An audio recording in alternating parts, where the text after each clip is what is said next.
Bonjour à tous,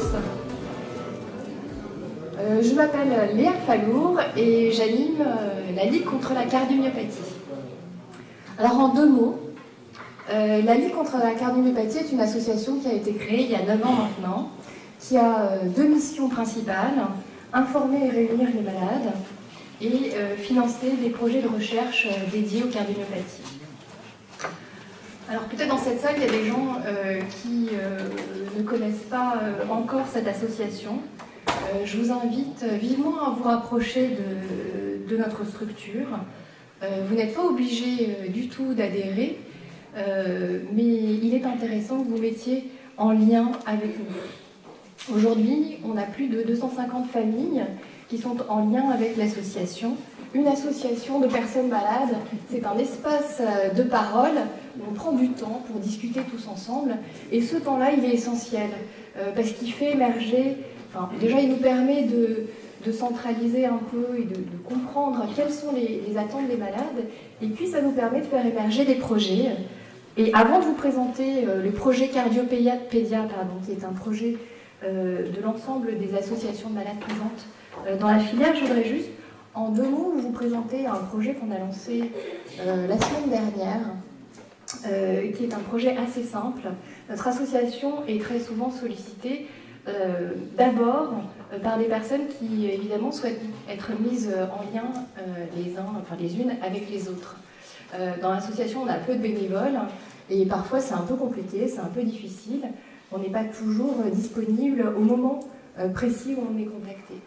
Donc on a eu cette idée qu'on a proposée, et les retours sont plutôt très encourageants, de monter une plateforme communautaire qui permettrait aux gens, donc c'est un système de site internet avec une application smartphone, et un système qui permettrait, c'est comme Facebook, on s'inscrit, on est volontaire et on accepte d'être en contact les uns avec les autres, parce que ça, avec notre système un peu artisanal, pour le moment c'est compliqué de vérifier que les gens sont toujours enclins à rentrer en contact les uns avec les autres.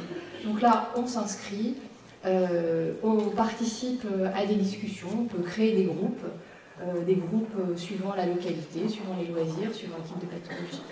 Voilà. Donc vraiment, j'insiste une nouvelle fois, n'hésitez pas à prendre contact avec nous, n'hésitez pas à entrer en discussion avec nous et les uns avec les autres, pour pouvoir faire émerger justement de nouveaux projets, qu'on comprenne bien comment on peut apporter des petites choses pour essayer d'améliorer la vie des uns et des autres. Alors maintenant, je vais vous parler du projet Cardiopédia. C'est un projet ambitieux qui, comme je l'ai indiqué précédemment, a paru nécessaire à la suite de témoignages que nous avons recueillis au sein de nos 3 associations. Donc le projet Cardiopédia, on l'a imaginé comme des états généraux de la prise en charge pédiatrique des maladies cardiaques héréditaires. Suivant les témoignages qui nous ont été rapportés,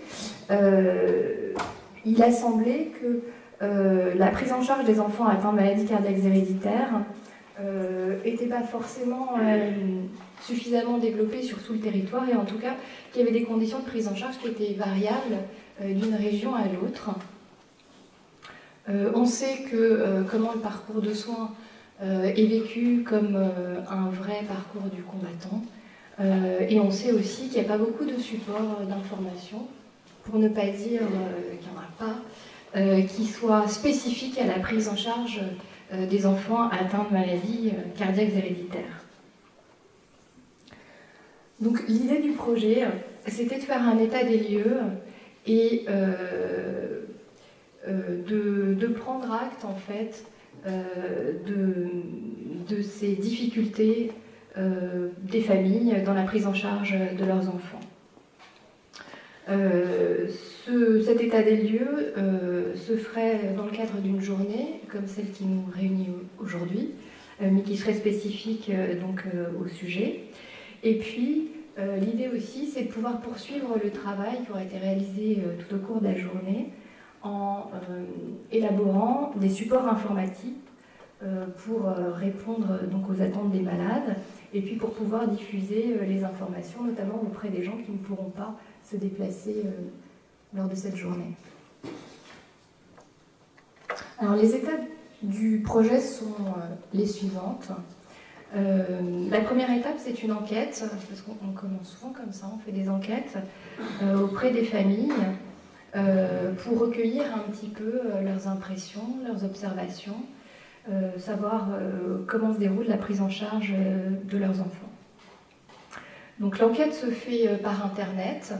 On retrouve le lien vers l'enquête sur les sites des associations et sur le site de la filière cardiogène. La deuxième étape du projet sera la rédaction en fait, du programme de ces états généraux. Donc on attend d'avoir le retour de l'enquête pour justement bien voir les points qu'il nous faudra développer. La troisième étape, ça sera l'organisation de cette journée, qui sera une journée d'échange famille-soignants. Et puis, quatrième et cinquième étape, ce sera de faire sortir les points importants qui seront par la suite consignés dans des outils d'information. Donc là encore, l'idée, c'est d'avoir des supports d'information adaptés. Donc idéalement, on pensait... on verra si on a les fonds suffisants pour le faire, mais un support d'information pour les parents, spécifique aux parents, et puis des supports d'information pour les enfants. Et là, ça sera aussi à réfléchir parce qu'il faudra peut-être des supports différents suivant les classes d'âge. Alors, la journée de partage famille et soignants, pour le moment, on n'a pas fixé de date. On envisageait la fin de l'automne 2016, une journée à l'image de la journée qu'on a organisée aujourd'hui, mais adaptée donc au public, parents et enfants, avec des sessions propres aux médecins et puis des sessions propres aux malades, avec des groupes de parole, parce qu'on sait que c'est quelque chose qui est très important pour vous. Vous êtes très demandeurs de ces groupes de parole. Alors c'est pareil, ça serait... en fonction des âges, un groupe de parole spécifique aux parents, et puis aux enfants suivant leur âge. Et puis on a imaginé pour le moment, mais tout ça, ça peut évoluer, de prévoir une scénette qui porterait sur les relations parents-enfants par rapport à la pathologie. Et puis ensuite, comme aujourd'hui, une session commune d'échange entre les médecins et les familles. Alors en parallèle de ce projet Cardiopédia, il y a un groupe de travail qui s'est monté au sein de la filière cardiogène qui s'appelle Scolarisation filière maladies rares, donc au sein de la Caisse nationale de solidarité pour l'autonomie. Et donc ce groupe de travail a pour thème d'identifier des actions à mener de façon conjointe pour favoriser le parcours de scolarisation des enfants atteints de maladies rares, puisqu'on sait que comment les pathologies ont un fort impact sur l'ensemble du quotidien et notamment les conditions de scolarité des enfants.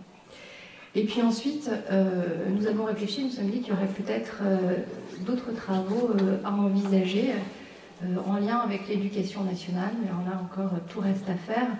Une évaluation statistique des PAI, maladies cardiaques et des procédures d'urgence associées, et puis également des outils d'information pour les enseignants portant sur les maladies cardiaques chez les enfants. Donc ça, c'est un thème qui est abordé également dans le groupe de travail de la CNSA. Alors l'enquête dont je vous faisais état tout à l'heure a démarré début janvier.